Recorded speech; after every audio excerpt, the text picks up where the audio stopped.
ហើយយបងប្អូនមើលការប្រកួតរវាងកីឡាករអារ៉ាមហាម៉ាឌីជាមួយនឹងកីឡាករកាន់មេងហុងនៅទឹកដីប្រទេសបារាំងដណ្ដើមខ្សែក្រវ៉ាត់យើងឃើញថាកីឡាករបារាំងរូបនេះហាក់បីដូចជាមិនសូវជាឲ្យតម្លៃកីឡាករកម្ពុជាយើងជាពិសេសគឺកីឡាករកាន់មេងហុងតែម្ដង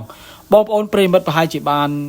មើលវីដេអូនៃការប្រកួតរបស់កីឡាករកាន់មេងហុង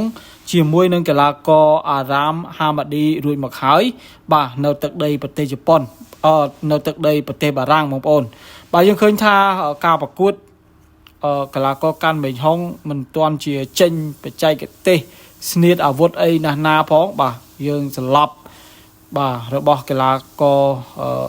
បារាំងតាមរយៈការផ្ដួលដោយការចាក់ជង្គង់ត្រង់បាទគឺបុកទៅមានអីបងប្អូនបាទរាប់ដល់10ក៏ល្ងើបលែងរួចដែរសម្រាប់កីឡាករកាន់មេងហុងហើយយើងឃើញថា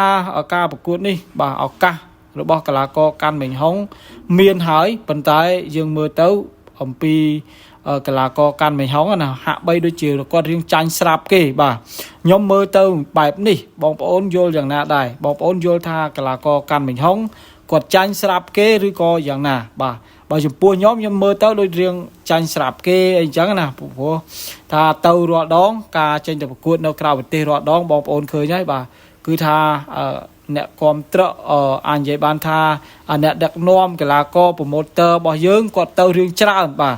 កាលណាមានកីឡាករទៅច្រើនកាលណាមានប្រម៉ូទ័រជនជាតិខ្មែរយើងបាទនិយាយអត់ទៅជនជាតិខ្មែរយើងទៅអបអរសាទរទៅគ្រប់ត្រពួកគាត់នៅលើសាយវៀនច្រើនធ្វើឲ្យពួកគាត់មានទឹកចិត្តក្នុងការប្រកួតមោះមុតបាទមោះមុតបែបណាក្តីយើងឃើញថាកីឡាករកាន់មេងហុងខ្ញុំក៏មិនដឹងថាគាត់ទៅជាមួយនឹងអ្នកណាដែរខាងប្រម៉ូទ័រណាដែលដឹកនាំគាត់ទៅខ្ញុំក៏មិនដឹងដែរប៉ុន្តែអ្វីដែលសំខាន់គឺថាឃើញថាអត់សូវមានបាទអត់សូវមានអ្នកថាអ្នកទៅជាមួយណាបាទអញ្ចឹងឃើញតែគាត់បាទឃើញតែគាត់អញ្ចឹងធ្វើឲ្យកីឡាករកាន់មេងហុងយើងមើលទឹកមុខគាត់ហាក់បីដូចជាភ័យស្លេកស្លាំងហើយជាពិសេសគឺការធ្វើគីឡូបាទកាន់មេងហុងគាត់សម្រក4គីឡូបាទបើតាមដឹងគាត់សម្រក4គីឡូហើយគាត់ថាសម្រកនៅក្នុងទីកន្លែងដែលត្រជាក់ទៀតបាទអញ្ចឹងវាពិតជាលំបាកដល់ខ្លួនមែនតើបាទគេថាបើសិនជាក្តៅបើសិនជាមេឃក្តៅសម្រកបែកញើសអីអញ្ចឹងទៅឆាប់ស្រកបាទប៉ុន្តែបើសិនជានៅតំបន់ត្រជាក់ប្រទេសដែលត្រជាក់កាលណាសម្រកតា4-5គីឡូនេះគឺថាសិតតែគីឡូដែលពិបាកក្នុងការសម្រកឲ្យបងប្អូនបាទអញ្ចឹងវាមានភាពលំបាកផងអីផងធ្វើឲ្យកីឡាករកាន់មេងហុងគាត់ថាការប្រកួតរបស់គាត់មិនបានល្អបាទមិនបានល្អងាកមកចាប់អារម្មណ៍ការលើកឡើងរបស់បងប្អូនអ្នកគាំទ្រវិញបន្ទាប់ពីកីឡាករកាន់មេងហុងគាត់សន្លប់ក្រោមជង្គង់របស់កីឡាករអារ៉ាមហាម៉ាឌីកីឡាករបារាំងនេះហើយឃើញបងប្អូនអ្នកគាំទ្រចង់ឲ្យកីឡាករអារ៉ាមហាម៉ាឌីប៉ះជាមួយនឹងកីឡាករពេជ្រប៊ុនសិតបាទពេជ្រប៊ុនសិតក្នុងប្រភេទគីឡូ57គីឡូក្រាមដូចគ្នាបងប្អូនបាទគាត់ថាប្រសិនបើអាចយកកីឡាករបារាំងនេះមកកម្ពុជាបានប៉ះជាមួយនឹងកីឡាករពេជ្រប៊ុនសិតមិនដឹងជាល្អយ៉ាងណាទេបាទអញ្ចឹងនេះគឺជាមតិរបស់អ្នកគាំទ្រហើយបងប្អូនវិញយល់យ៉ាងណាដែរតាបើសិនជាប៉ះជាមួយពេជ្រប៊ុនសិត